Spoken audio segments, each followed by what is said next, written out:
Theatre, W. Somerset Maugham. The characters in this novel are imaginary. The author has tried to fit them with names of his own invention. If he has by chance hit on the name of any living person, he offers his apologies for an accident which, whatever care is taken, must sometimes occur. Preface. It is not very difficult to write a preface to a book that you wrote a long time ago, for the hurrying years have made a different man of you, and you can look upon it with a stranger's eyes. You see its faults, and for the reader's delectation you can recall, according to your temperament with toleration or with dismay, the defects in your character, as it was then which account for the defects of your book. Or you can look back, maybe with the pleasure which distance lends the past, upon the conditions under which you wrote. You can draw a pretty picture of your garret, or dwell with modest complacency on the stiff upper lip with which you faced neglect. But when, in order to tempt a reader to buy a book that has no longer the merit of novelty, you set about writing a preface to a work of fiction that you composed no more than 2 or 3 years back, it is none too easy to find anything that you want to say, for you have said in your book all you had to say upon the theme with which it deals, and having done so, have never given it another thought. As nothing is more dead than a love that has burnt itself out, so no subject is less interesting to an author than one upon which he has said his say. Of course you can quarrel with your reviewers, but there is little point in that. What such and such a critic thought of a novel that he read the year before last can only matter to an author if his susceptibility is really too tender for the rough and tumble of this queer world. The critic has long forgotten both the book and his criticism, and the generality of readers never trouble their heads with criticism anyhow. When first I set up as a professional author, I used to paste such reviews as I got in great scrapbooks, thinking it would amuse me some day to read them again, and I would carefully head each one with the date and the name of the paper in which it had appeared. But in course of time, these unwieldy volumes grew very cumbersome, and because for one reason and another I have seldom lived for long in the same house, I found it necessary at last to get the dustman to rid me of them. Since then I have contented myself with reading my notices, as time wore on with sufficient equanimity not to be unduly perturbed by those that were unfavourable, nor unduly elated by those that were laudatory, and throwing them into my waste-paper basket. My recollection is that on the whole the criticisms of theatre were pretty good. Some critics, however, complained that Julia Lambert, my heroine, was not a creature of high moral character, great intelligence and nobility of soul, and concluded from this that she was a mediocre actress. I have been given to understand that a number of leading ladies were of the same opinion. Indeed, one old actress, celebrated for her acting when I was a boy, and still remembered by the middle-aged for the amusingly disagreeable things she so often said, chiefly at the expense of her fellow players, was quite biting in her references to me, but I think her acrimony was due to a misapprehension. I took pains in my novel to make it clear that my heroine, whatever her other faults, was not a snob, and this, naturally enough, prevented the old person in question from recognizing the fact that my Julia was a fine actress. We are all inclined to think that others can only have our virtues if they also have our vices. Greatness is rare. During the last 50 years, I have seen most of the actresses who have made a name for themselves. I have seen many who had eminent gifts, many who excelled in a domain they had made their own, many who had charm, beauty, and knowledge, but I cannot think of more than one to whom I could without hesitation ascribe greatness. This was Eleanora Duse. It may be that Mrs. Siddons had it. It may be that Rachel had it. I do not know. I never saw Sarah Bernhardt till she was past her prime. The glory that surrounded her, the extravagance of her legend, made it difficult to judge her coolly. She was often mannered, and she could rant at times like any player queen. At her best she may have had greatness. I only saw its appurtenances, the crown, the sceptre, and the ermine cloak. The Emperor of China's new clothes, but no Emperor of China. With the one exception I have mentioned, I have only seen actresses who could be good, sometimes very good, in certain parts. I have a notion that one's opinion in this matter depends a good deal on how much one is affected by the glamour of the stage. There are many people whom the theatre fills with an excitement which no familiarity can stale. It is to them a world of mystery and delight. It gives them entry into a realm of the imagination which increases their joy in life, and its illusion colors the ordinariness of their daily round with the golden shimmer of romance. When they watch the celebrated actress, her beauty enhanced by makeup, her significance emphasized by spotlights, uttering her fine phrases as though they came out of her own head, undergoing remarkable experiences and suffering poignant emotions, they feel that they live more fully, and it is natural enough that they should make a somewhat excessive use of hyperbole when they seek to describe the sensations which the skillful interpreter has given them. It is natural also that they should overlook the fact that the performance which has filled them with rapture owes at least something to the costumier, the scene painter, the electrician, and the author. Even in my early youth, I was never stage-struck.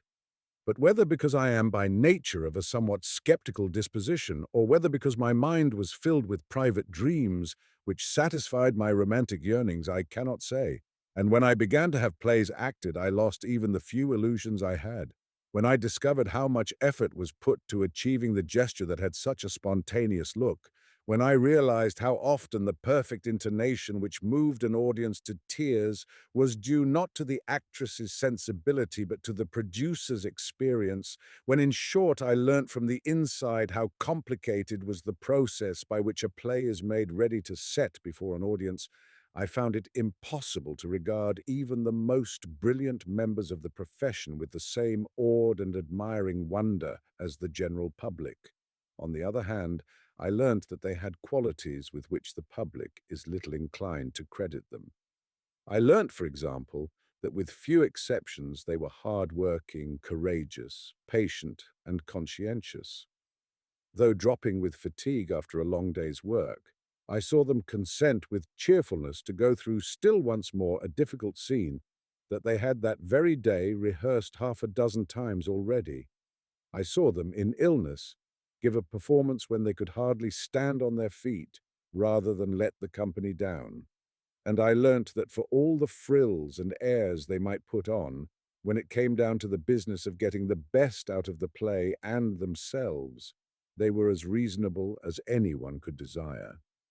Behind their famous temperament, which is a combination of selfishness and nerves more or less consciously emphasized under the erroneous impression that it is a proof of artistic sensibility, there is far oftener than the public imagines an abundance of shrewd, practical sense. I have never known a child that didn't like to show off, and in every actor there remains something of the child. It is to this that he owes many of his most charming gifts. He has more than the normal exhibitionism which is common to all but very few of us, and if he hadn't, he would not be an actor. It is wiser to regard this particular trait with humor than with disdain.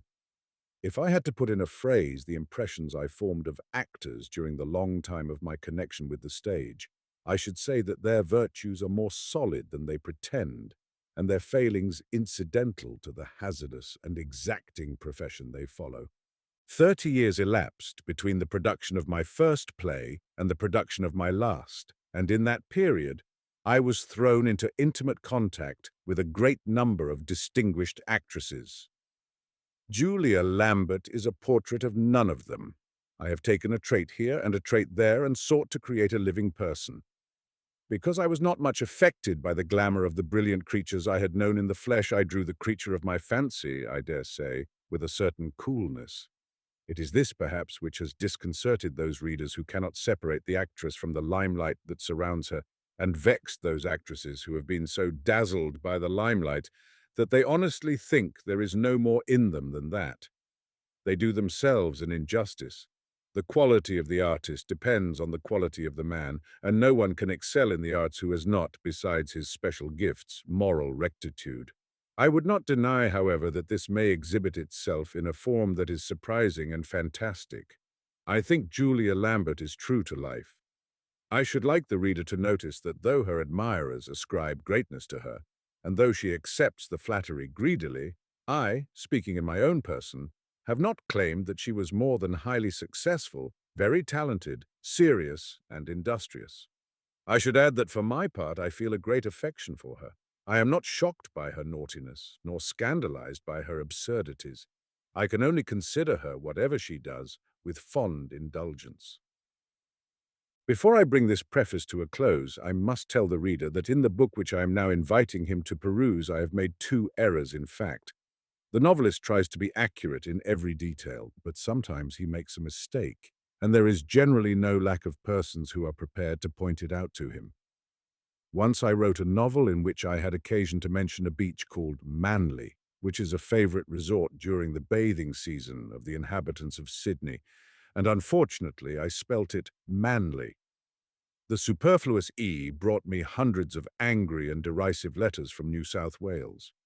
You would have thought that the slip, which might after all have been a printer's error, though of course it was due only to my own carelessness, was a deliberate insult that I had offered to the Commonwealth. Indeed, one lady told me that it was one more proof of the ignorant superciliousness of the English towards the inhabitants of the English colonies, and that it was people like me who would be responsible if next time Great Britain was embroiled in a continental war. The youth of Australia, instead of flying to her rescue, preferred to stay quietly at home. She ended her letter on a rhetorical note. What, she asked me, would the English say if an Australian novelist writing about England should spell Bournemouth with an E? My first impulse was to answer that, to the best of my belief, the English wouldn't turn a hair even if it were incorrect, which in point of fact it wasn't, but I thought it would better become me to suffer the lady's stern rebuke in silence. Now in this book I have made two mistakes. I've made my heroine put down her failure in Beatrice to the fact that she was not at ease with blank verse, and I have made her, when she speaks of Racine's Phèdre, complain that the heroine did not appear till the third act. Instead of verifying my facts, as I should have done, I trusted my memory, and my memory played me false. Beatrice speaks very little verse. All her important scenes are in prose, and if Julia failed in the part, it was not for the reason she gave. Phèdre enters upon the stage in the third scene of the first act. I do not know why only two persons, one apiece, pointed out to me these inexcusable blunders. I like to think that most readers did me the credit of supposing that they were due not to my ignorance, but to my subtlety, and that in making Julia Lambert speak in this casual and haphazard fashion, I was adding a neat touch to my delineation of her character.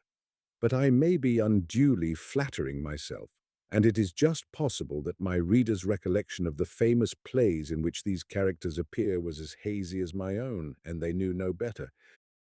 Theatre. Chapter 1. The door opened and Michael Gosselin looked up. Julia came in. "Hello, I won't keep you a minute. I was just signing some letters." "No hurry. I only came to see what seats had been sent to the Denerants. What's that young man doing here?" With the experienced actress's instinct to fit the gesture to the word, by a movement of her neat head, she indicated the room through which she had just passed. "He's the accountant. He comes from Lawrence and Humphreys. He's been here 3 days. He looks very young. He's an articled clerk. He seems to know his job. He can't get over the way our accounts are kept. He told me he never expected a theatre to be run on such business-like lines. He says the way some of those firms in the city keep their accounts is enough to turn your hair grey." Julia smiled at the complacency on her husband's handsome face. "He's a young man of tact. He finishes today. I thought we might take him back with us and give him a spot of lunch. He's quite a gentleman." "Is that a sufficient reason to ask him to lunch?" Michael did not notice the faint irony of her tone. "I won't ask him if you don't want him.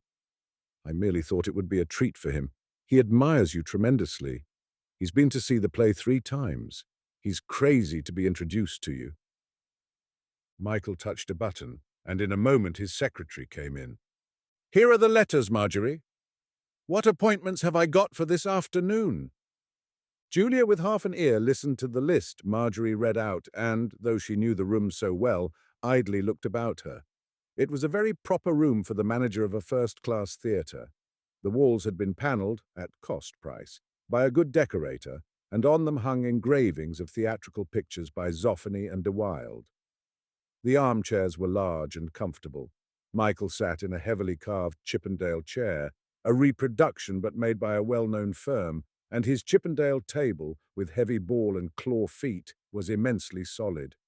On it stood in a massive silver frame a photograph of herself, and to balance it, a photograph of Roger, their son. Between these was a magnificent silver inkstand that she had herself given him on one of his birthdays, and behind it a rack in red morocco, heavily gilt, in which he kept his private paper in case he wanted to write a letter in his own hand.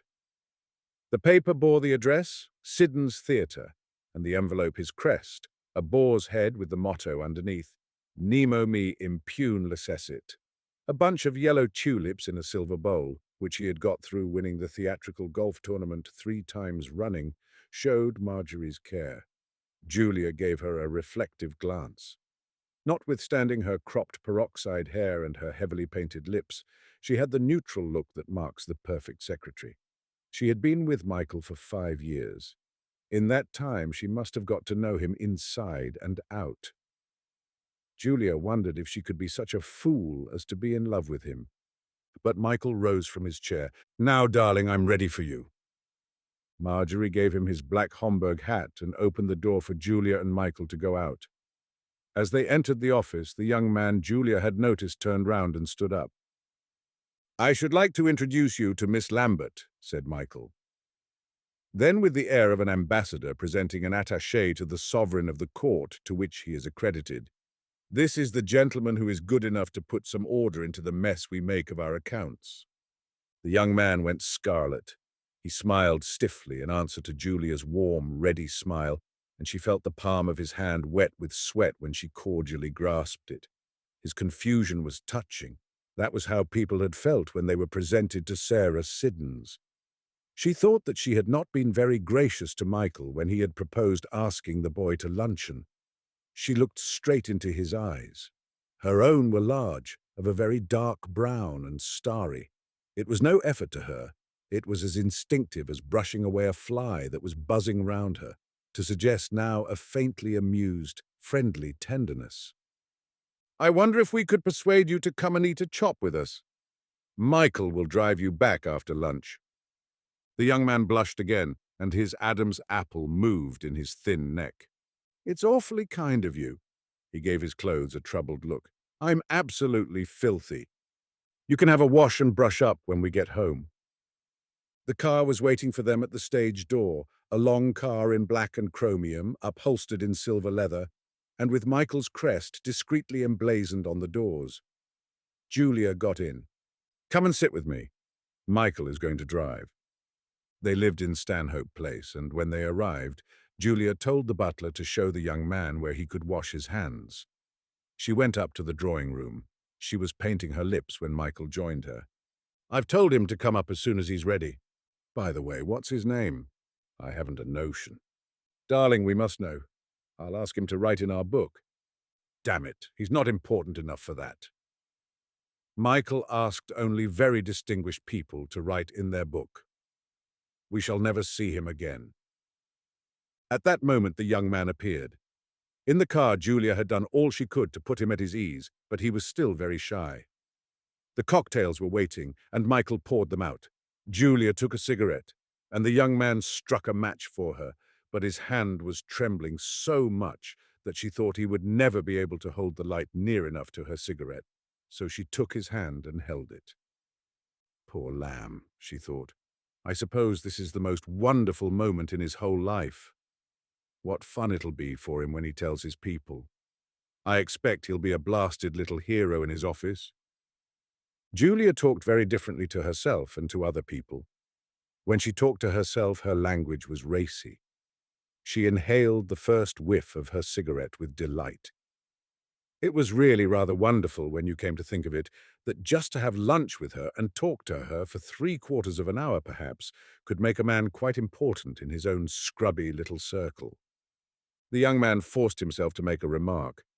"What a stunning room this is." She gave him the quick, delightful smile with a slight lift of her fine eyebrows, which he must often have seen her give on the stage. "I'm so glad you like it." Her voice was rather low and ever so slightly hoarse. You would have thought his observation had taken a weight off her mind. "We think in the family that Michael has such perfect taste." Michael gave the room a complacent glance. I've had a good deal of experience. I always design the sets myself for our plays. Of course, I have a man to do the rough work for me, but the ideas are mine. They had moved into that house 2 years before, and he knew, and Julia knew, that they had put it into the hands of an expensive decorator when they were going on tour, and he had agreed to have it completely ready for them, at cost price in return for the work they promised him in the theatre by the time they came back. But it was unnecessary to impart such tedious details to a young man whose name even they did not know. The house was furnished in extremely good taste, with a judicious mixture of the antique and the modern, and Michael was right when he said that it was quite obviously a gentleman's house. Julia, however, had insisted that she must have her bedroom as she liked, and having had exactly the bedroom that pleased her in the old house in Regent's Park, which they had occupied since the end of the war, she brought it over bodily. The bed and the dressing table were upholstered in pink silk, the chaise longue and the armchair in Nattier blue. Over the bed there were fat little gilt cherubs who dangled a lamp with a pink shade, and fat little gilt cherubs swarmed all round the mirror on the dressing table. On satinwood tables were signed photographs, richly framed, of actors and actresses and members of the royal family. The decorator had raised his supercilious eyebrows, but it was the only room in the house in which Julia felt completely at home. She wrote her letters at a satinwood desk, seated on a gilt Hamlet stool. Luncheon was announced, and they went downstairs. "I hope you'll have enough to eat," said Julia. "Michael and I have very small appetites." In point of fact, there was grilled sole, grilled cutlets and spinach and stewed fruit. It was a meal designed to satisfy legitimate hunger, but not to produce fat. The cook, warned by Marjorie that there was a guest to luncheon, had hurriedly made some fried potatoes. They looked crisp and smelt appetizing. Only the young man took them. Julia gave them a wistful look before she shook her head in refusal. Michael stared at them gravely for a moment as though he could not quite tell what they were, and then with a little start, breaking out of a brown study, said, "No, thank you." They sat at a refectory table, Julia and Michael at either end in very grand Italian chairs, and the young man in the middle on a chair that was not at all comfortable, but perfectly in character. Julia noticed that he seemed to be looking at the sideboard, and with her engaging smile leaned forward. "What is it?" He blushed scarlet. "I was wondering if I might have a piece of bread." "Of course." She gave the butler a significant glance. He was at that moment helping Michael to a glass of dry white wine, and he left the room. "Michael and I never eat bread. It was stupid of Jevons not to realize that you might want some." "Of course, bread is only a habit," said Michael. "It's wonderful how soon you can break yourself of it if you set your mind to it." "The poor lamb's as thin as a rail, Michael." "I don't not eat bread because I'm afraid of getting fat. I don't eat it because I see no point in it. After all, with the exercise I take, I can eat anything I like." He still had at 52 a very good figure. As a young man with a great mass of curling chestnut hair, with a wonderful skin and large deep blue eyes, a straight nose and small ears, he had been the best-looking actor on the English stage. The only thing that slightly spoiled him was the thinness of his mouth. He was just 6 foot tall, and he had a gallant bearing. It was his obvious beauty that had engaged him to go on the stage rather than to become a soldier like his father. Now his chestnut hair was very grey, and he wore it much shorter. His face had broadened and was a good deal lined.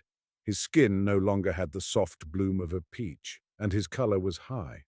But with his splendid eyes and his fine figure, he was still a very handsome man.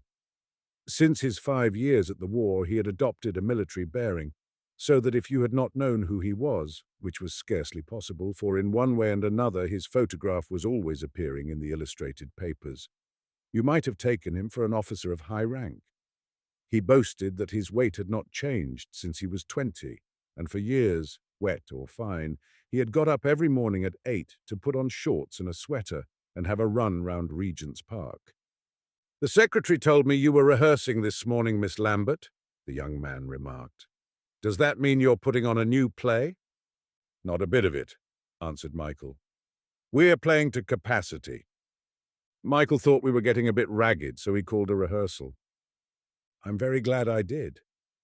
I found little bits of business had crept in that I hadn't given them, and a good many liberties were being taken with the text. I'm a great stickler for saying the author's exact words, though God knows the words authors write nowadays aren't much. If you'd like to come and see our play, Julia said graciously, I'm sure Michael will be delighted to give you some seats. I'd love to come again, the young man answered eagerly. I've seen it 3 times already. You haven't? Cried Julia with surprise, though she remembered perfectly that Michael had already told her so. Of course, it's not a bad little play. It served our purpose very well, but I can't imagine anyone wanting to see it 3 times. It's not so much the play I went to see. It was your performance. I dragged that out of him, all right, thought Julia, and then aloud, when we read the play, Michael was rather doubtful about it. He didn't think my part was very good. You know, it's not really a star part, but I thought I could make something out of it. Of course, we had to cut the other woman a lot in rehearsals. I don't say we rewrote the play, said Michael, but I can tell you it was a very different play we produced from the one the author submitted to us.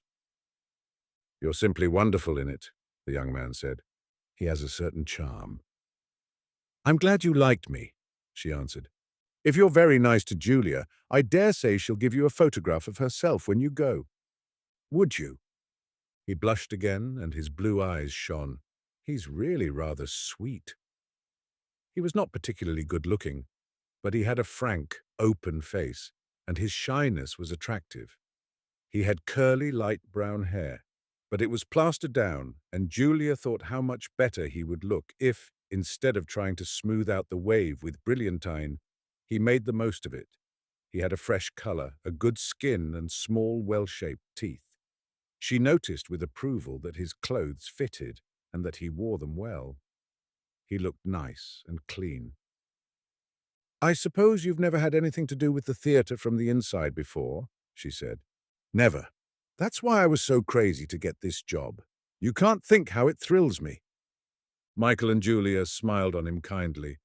His admiration made them feel a little larger than life-size. I never allow outsiders to come to rehearsals, but as you're our accountant, you almost belong to the theatre, and I wouldn't mind making an exception in your favor if it would amuse you to come. That would be terribly kind of you. I've never been to a rehearsal in my life. Are you going to act in the next play? Oh, I don't think so. I'm not very keen about acting anymore. I find it almost impossible to find a part to suit me. You see, at my time of life, I can't very well play young lovers, and authors don't seem to write the parts they used to write when I was a young fellow, what the French call a raisonneur.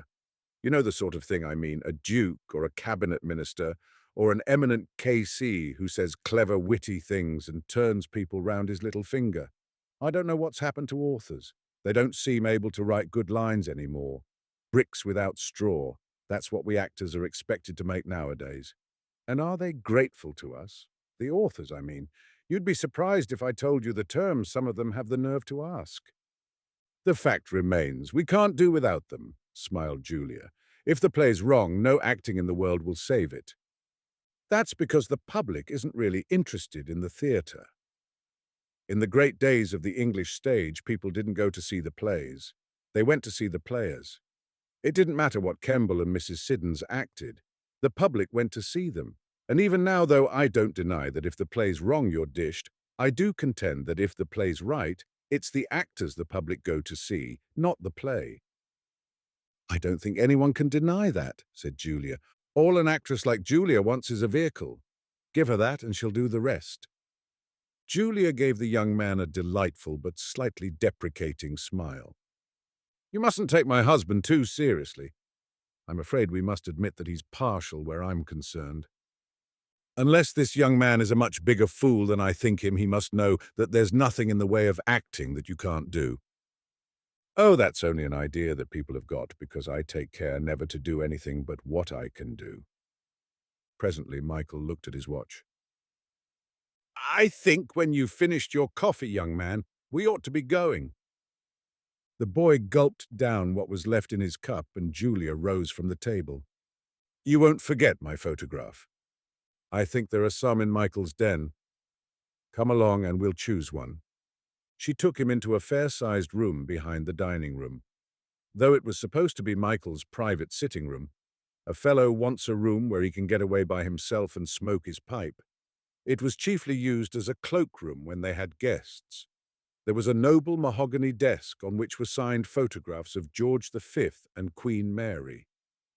Over the chimney-piece was an old copy of Lawrence's portrait of Kemble as Hamlet. On a small table was a pile of typescript plays. The room was surrounded by bookshelves under which were cupboards, and from one of these Julia took a bundle of her latest photographs. She handed one to the young man. "This one is not so bad. It's lovely. Then it can't be as like me as I thought." "But it is. It's exactly like you." She gave him another sort of smile, just a trifle roguish. She lowered her eyelids for a second and then, raising them, gazed at him for a little with that soft expression that people described as her velvet look. She had no object in doing this. She did it, if not mechanically, from an instinctive desire to please. The boy was so young, so shy. He looked as if he had such a nice nature, and she would never see him again. She wanted him to have his money's worth. She wanted him to look back on this as one of the great moments of his life. She glanced at the photograph again. She liked to think she looked like that. The photographer had so posed her, with her help, as to show her at her best. Her nose was slightly thick, but he had managed by his lighting to make it look very delicate. Not a wrinkle marred the smoothness of her skin, and there was a melting look in her fine eyes. "All right, you shall have this one. You know, I'm not a beautiful woman. I'm not even a very pretty one. Coquelin always used to say I had the beauté du diable. You understand French, don't you?" "Enough for that. I'll sign it for you." She sat at the desk and with her bold, flowing hand wrote, "Yours sincerely, Julia Lambert." Chapter 2. When the two men had gone, she looked through the photographs again before putting them back. "Not bad for a woman of 46, she smiled. "They are like me. There's no denying that." She looked round the room for a mirror, but there wasn't one. These damned decorators. Poor Michael. No wonder he never uses this room. Of course I never have photographed well. She had an impulse to look at some of her old photographs. Michael was a tidy, businesslike man, and her photographs were kept in large cardboard cases, dated and chronologically arranged. His were in other cardboard cases in the same cupboard. "When someone comes along and wants to write the story of our careers, he'll find all the material ready to his hand," he said. With the same laudable object, he had had all their press cuttings from the very beginning pasted in a series of large books. There were photographs of Julia when she was a child, and photographs of her as a young girl, photographs of her in her first parts, photographs of her as a young married woman, with Michael, and then with Roger, her son, as a baby. There was one photograph of the three of them, Michael very manly and incredibly handsome, herself all tenderness looking down at Roger with maternal feeling, and Roger a little boy with a curly head which had been an enormous success. All the illustrated papers had given it a full page and they had used it on the programs. Reduced to picture postcard size, it had sold in the provinces for years. It was such a bore that Roger, when he got to Eton, refused to be photographed with her anymore. It seemed so funny of him not to want to be in the papers. "People will think you're deformed or something," she told him. "And it's not as if it weren't good form. You should just go to a first night and see the society people, how they mob the photographers, cabinet ministers and judges and everyone. They may pretend they don't like it, but just see them posing when they think the cameraman's got his eye on them." But he was obstinate. Julia came across a photograph of herself as Beatrice. It was the only Shakespearean part she had ever played. She knew that she didn't look well in costume. She could never understand why, because no one could wear modern clothes as well as she could. She had her clothes made in Paris, both for the stage and for private life, and the dressmakers said that no one brought them more orders. She had a lovely figure, everyone admitted that. She was fairly tall for a woman, and she had long legs. It was a pity she had never had a chance of playing Rosalind. She would have looked all right in boys' clothes. Of course it was too late now, but perhaps it was just as well she hadn't risked it. Though you would have thought with her brilliance, her roguishness, her sense of comedy, she would have been perfect. The critics hadn't really liked her Beatrice. It was that damned blank verse. Her voice, her rather low, rich voice, with that effective hoarseness which wrung your heart in an emotional passage or gave so much humor to a comedy line, seemed to sound all wrong when she spoke it. And then her articulation. It was so distinct that, without raising her voice, she could make you hear her every word in the last row of the gallery. They said it made verse sound like prose. The fact was, she supposed, that she was much too modern. Michael had started with Shakespeare. That was before she knew him. He had played Romeo at Cambridge, and when he came down, after a year at a dramatic school, Benson had engaged him. He toured the country and played a great variety of parts. But he realized that Shakespeare would get him nowhere, and that if he wanted to become a leading actor, he must gain experience in modern plays. A man called James Langton was running a repertory theatre at Middlepool that was attracting a good deal of attention, and after Michael had been with Benson for 3 years, when the company was going to Middlepool on its annual visit, he wrote to Langton and asked whether he would see him. Jimmy Langton, a fat, bald-headed, rubicund man of 45 who looked like one of Rubens's prosperous burghers, had a passion for the theatre. He was an eccentric, arrogant, exuberant, vain, and charming fellow. He loved acting, but his physique prevented him from playing any but a few parts, which was fortunate, for he was a bad actor. He could not subdue his natural flamboyance, and every part he played, though he studied it with care and gave it thought, he turned into a grotesque. He broadened every gesture, he exaggerated every intonation. But it was a very different matter when he rehearsed his cast. Then he would suffer nothing artificial. His ear was perfect, and though he could not produce the right intonation himself, he would never let a false one pass in anyone else. "Don't be natural," he told his company. "The stage isn't the place for that. The stage is make-believe, but seem natural." He worked his company hard. They rehearsed every morning from 10 till 2 when he sent them home to learn their parts and rest before the evening's performance. He bullied them, he screamed at them, he mocked them, he underpaid them, but if they played a moving scene well, he cried like a child, and when they said an amusing line as he wanted it said, he bellowed with laughter. He would skip about the stage on one leg if he was pleased, and if he was angry would throw the script down and stamp on it while tears of rage ran down his cheeks. The company laughed at him and abused him and did everything they could to please him. He aroused a protective instinct in them, so that one and all they felt that they couldn't let him down. Though they said he drove them like slaves and they never had a moment to themselves, flesh and blood couldn't stand it. It gave them a sort of horrible satisfaction to comply with his outrageous demands. When he wrung an old trooper's hand who was getting £7 a week and said, "By God, laddie, you're stupendous," the old trooper felt like Charles Keene. It happened that when Michael kept the appointment he had asked for, Jimmy Langton was in need of a leading juvenile. He had guessed why Michael wanted to see him and had gone the night before to see him play.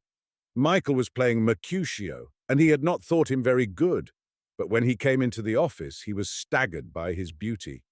In a brown coat and grey flannel trousers, even without makeup, he was so handsome it took your breath away. He had an easy manner, and he talked like a gentleman. While Michael explained the purpose of his visit, Jimmy Langton observed him shrewdly. If he could act at all, with those looks that young man ought to go far. "I saw your Mercutio last night," he said. "What do you think of it yourself?" "Rotten." "So do I. How old are you?" 25. "I suppose you've been told you're good-looking." "That's why I went on the stage. Otherwise, I'd have gone into the army like my father." "By gum, if I had your looks, what an actor I'd have been." The result of the interview was that Michael got an engagement. He stayed at Middlepool for 2 years. He soon grew popular with the company. He was good-humored and kindly. He would take any amount of trouble to do anyone a service. His beauty created a sensation in Middlepool, and the girls used to hang about the stage door to see him go out. They wrote him love letters and sent him flowers. He took it as a natural homage, but did not allow it to turn his head. He was eager to get on and seemed determined not to let any entanglement interfere with his career. It was his beauty that saved him. For Jimmy Langton quickly came to the conclusion that notwithstanding his perseverance and desire to excel, he would never be more than a competent actor. His voice was a trifle thin, and in moments of vehemence was apt to go shrill. It gave more the effect of hysteria than of passion, but his gravest fault as a juvenile lead was that he could not make love. He was easy enough in ordinary dialogue and could say his lines with point, but when it came to making protestations of passion, something seemed to hold him back. He felt embarrassed and looked it. "Damn you! Don't hold that girl as if she was a sack of potatoes!" Jimmy Langton shouted at him. "You kiss her as if you were afraid you were standing in a draft. You're in love with that girl. You must feel that you're in love with her. Feel as if your bones were melting inside you, and if an earthquake were going to swallow you up next minute. To hell with the earthquake."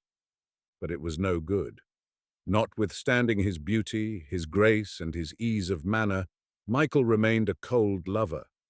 This did not prevent Julia from falling madly in love with him, for it was when he joined Langton's repertory company that they met.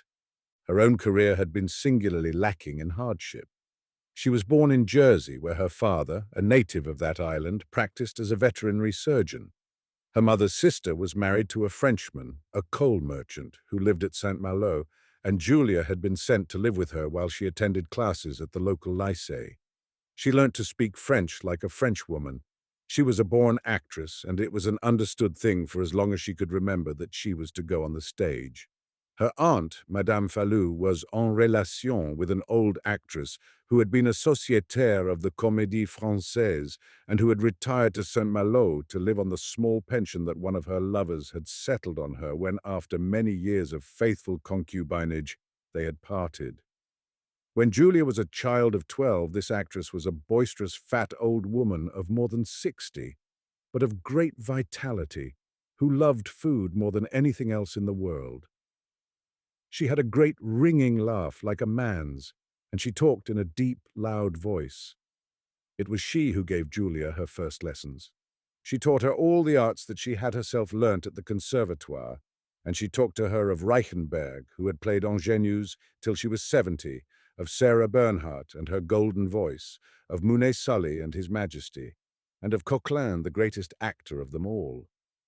She recited to her the great tirades of Corneille and Racine, as she had learnt to say them at the Française, and taught her to say them in the same way. It was charming to hear Julia in her childish voice recite those languorous, passionate speeches of Phèdre, emphasizing the beat of the Alexandrines and mouthing her words in that manner which is so artificial and yet so wonderfully dramatic. Jane Taitbout must always have been a very stagey actress, but she taught Julia to articulate with extreme distinctness. She taught her how to walk and how to hold herself. She taught her not to be afraid of her own voice, and she made deliberate that wonderful sense of timing which Julia had by instinct and which afterwards was one of her greatest gifts. "Never pause unless you have a reason for it," she thundered, banging with her clenched fist on the table at which she sat. "But when you pause, pause as long as you can." When Julia was 16 and went to the Royal Academy of Dramatic Art in Gower Street, she knew already much that they could teach her there. She had to get rid of a certain number of tricks that were out of date, and she had to acquire a more conversational style. But she won every prize that was open to her, and when she was finished with the school, her good French got her almost immediately a small part in London as a French maid. It looked for a while as though her knowledge of French would specialize her in parts needing a foreign accent, for after this she was engaged to play an Austrian waitress. It was 2 years later that Jimmy Langton discovered her. She was on tour in a melodrama that had been successful in London, in the part of an Italian adventuress whose machinations were eventually exposed. She was trying somewhat inadequately to represent a woman of 40. Since the heroine, a blonde person of mature years, was playing a young girl, the performance lacked verisimilitude. Jimmy was taking a short holiday, which he spent in going every night to the theatre in one town after another. At the end of the piece, he went round to see Julia. He was well enough known in the theatrical world for her to be flattered by the compliments he paid her, and when he asked her to lunch with him next day, she accepted. They had no sooner sat down to table than he went straight to the point. "I never slept a wink all night for thinking of you," he said. "This is very sudden. Is your proposal honorable or dishonorable?" He took no notice of the flippant rejoinder. "I've been at this game for 25 years. I've been a callboy, a stagehand, a stage manager, an actor, a publicity man, damn it. I've even been a critic. I've lived in the theatre since I was a kid, just out of a board school, and what I don't know about acting isn't worth knowing. I think you're a genius." "It's sweet of you to say so." "Shut up. Leave me to do the talking. You've got everything. You're the right height. You've got a good figure. You've got an India rubber face." "Flattering, aren't you? That's just what I am. That's the face an actress wants. The face that can look anything, even beautiful. The face that can show every thought that passes through the mind. That's the face Deuce's got. Last night, even though you weren't really thinking about what you were doing every now and then, the words you were saying wrote themselves on your face. It's such a rotten part. How could I give it my attention? Did you hear the things I had to say? Actors are rotten, not parts. You've got a wonderful voice, the voice that can wring an audience's heart. I don't know about your comedy. I'm prepared to risk that." "What do you mean by that?" "Your timing is almost perfect. That couldn't have been taught. You must have that by nature. That's the far, far better way. Now let's come down to brass tacks. I've been making inquiries about you. It appears you speak French like a Frenchwoman, and so they give you broken English parts. That's not going to lead you anywhere, you know. That's all I can get. Are you satisfied to go on playing those sort of parts forever? You'll get stuck in them, and the public won't take you in anything else. Seconds. That's all you'll play. £20 a week at the outside and a great talent wasted. I've always thought that someday or other I should get a chance of a straight part." "When?" "You may have to wait 10 years. How old are you now?" 20. "What are you getting?" £15 a week. That's a lie. You're getting 12, and it's a damned sight more than you're worth. You've got everything to learn. Your gestures are commonplace. You don't know that every gesture must mean something. You don't know how to get an audience to look at you before you speak. You make up too much. With your sort of face, the less makeup, the better. Wouldn't you like to be a star?" "Who wouldn't? Come to me and I'll make you the greatest actress in England. Are you a quick study? You ought to be at your age. I think I can be word perfect in any part in 48 hours. It's experience you want and me to produce you. Come to me and I'll let you play 20 parts a year. Ibsen, Shaw, Barker, Suderman, Hankin, Galsworthy. You've got magnetism and you don't seem to have an idea how to use it." He chuckled. "By God, if you had. That old hag would have had you out of the play you're in now before you could say knife. You've got to take an audience by the throat and say, 'Now, you dogs, you pay attention to me.' You've got to dominate them. If you haven't got the gift, no one can give it you. But if you have, you can be taught how to use it. I tell you, you've got the makings of a great actress. I've never been so sure of anything in my life. I know I want experience. I'd have to think it over, of course. I wouldn't mind coming to you for a season." "Go to hell. Do you think I can make an actress of you in a season? Do you think I'm going to work my guts out to make you give a few decent performances, and then have you go away to play some two-penny, half-penny part in a commercial play in London? What sort of a bloody fool do you take me for? I'll give you a 3 years contract. I'll give you £8 a week and you'll have to work like a horse." £8 a week's absurd. I couldn't possibly take that." "Oh, yes, you could. It's all you're worth and it's all you're going to get." Julia had been on the stage for 3 years and had learnt a good deal. Besides, Jane Tatebout, no strict moralist, had given her a lot of useful information. "And are you under the impression by any chance that for that I'm going to let you sleep with me as well?" "My God, do you think I've got time to go to bed with the members of my company? I've got much more important things to do than that, my girl. And you'll find that after you've rehearsed for 4 hours and played a part at night to my satisfaction, besides a couple of matinees, you won't have much time or much inclination to make love to anybody. When you go to bed, all you'll want to do is to sleep." But Jimmy Langton was wrong there.